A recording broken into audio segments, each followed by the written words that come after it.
ఎంత ఆశ్చర్యం, ఊహకి అతీతం.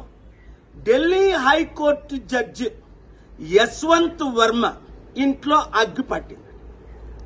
ఇలాగ అగ్గి అంటుకోబోయేసరికి అసలు వాళ్ళే అంటించారేమో, 1000 కోట్ల కంటే ఎక్కువ క్యాష్ దొరికిందట. ఏం చేయాలి? ఇమీడియట్గా ఆయన్ని అరెస్ట్ చేయాలి, రిమాండ్కి పంపించాలి, ఇన్వెస్టిగేషన్ చేయాలి, సిబిఐ, ఈడీ అందరి ద్వారా. ఏమీ చేయకుండా సిజే కోర్టు, సుప్రీంకోర్టు కొలీజియం ఆయన్ని సీక్రెట్గా అలహాబాద్ కోర్టుకి ట్రాన్స్ఫర్ చేశారు.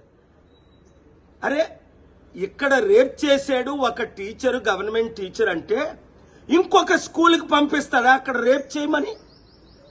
ఇంత దారుణమా జ్యుడిషియర్? అందుకే నేను ప్రిపేర్ చేసిన పిల్లు, వీళ్ళు మైలార్డు ప్రభులు కాదు, జడ్జిలు. వీళ్ళకి ఇమ్యూనిటీ ఉండకూడదు. ఆర్టికల్ 14 ప్రకారం అందరూ సమానమే, వీళ్ళు కూడా సమానంగా చూడాలి.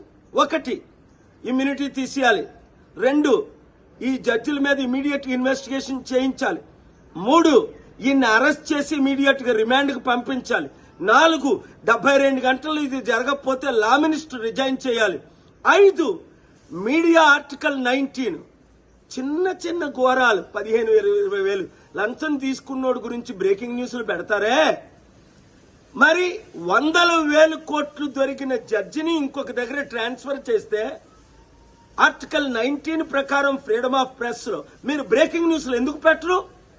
ఎందుకు ఈ జడ్జిని వర్మానా, ఓహో వాడనా, వాళ్ళ తాలూకానా, పెద్ద హైకోర్టు జడ్జనా? దేశం సర్వనాశనం అవ్వకూడదంటే ఇప్పుడు నేను మాట్లాడిన మాటలు డెమోక్రసీని కాపాడదామన్నవారు, జ్యుడిషియర్ని కాపాడదామన్నవారు, దేశాన్ని కాపాడదామన్నవారు బ్రేకింగ్ న్యూస్లు పెట్టి ఈ వీడియో నరేంద్ర మోదీ ప్రధానమంత్రి గారి దగ్గరికి వెళ్ళినంత వరకు, లా మినిస్టర్ రిజైన్ చేసినంత వరకు, ఈ జడ్జి అరెస్ట్ అయినంత వరకు చట్టాన్ని కాపాడదాం, దేశాన్ని రక్షిద్దాం. వీడియో అందరికీ షేర్ చేయండి.